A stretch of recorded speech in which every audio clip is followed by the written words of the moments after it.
assurances archi-digitalisées, où c'est très facile de faire des souscriptions en ligne, ne fait que 5% online. Je pense que c'est pour ce besoin de pouvoir rencontrer des gens, de pouvoir matérialiser le service. C'est difficile de vendre en ligne des choses totalement, pour les mainstream, de vendre des choses totalement non matérielles.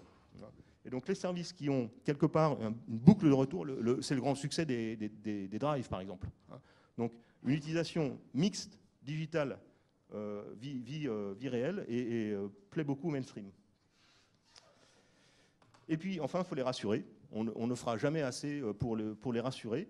Donc il faut avoir la possibilité de se tromper. Ce n'est pas parce que vous avez cliqué une fois sur oui, j'aimerais bien tester le service digital que plus jamais dans votre vie vous pouvez revenir en arrière. C'est souvent ça qui est proposé. Donc du coup, les gens ne le font pas. Il faut effectivement gérer les données perso.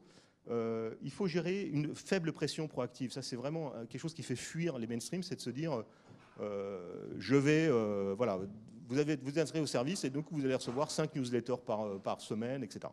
Donc ça les fait fuir. Et il faut gérer ce problème d'accès, de faible récurrence de l'accès.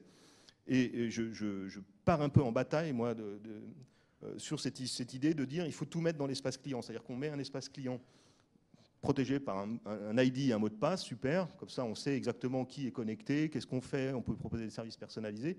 Sauf que c'est finalement un obstacle pour la plupart des gens, pour les mainstream. Il faut se souvenir du mot de passe. Et donc, il y a finalement... Et au final, plus personne n'utilise des services en disant c'est probablement quelque part dans un mot de passe que j'ai oublié. Et du coup, on n'y va pas. Et il y a plein de services qu'on pourrait proposer. Alors pas tous, parce que j'entends bien qu'il faut sécuriser les données, etc.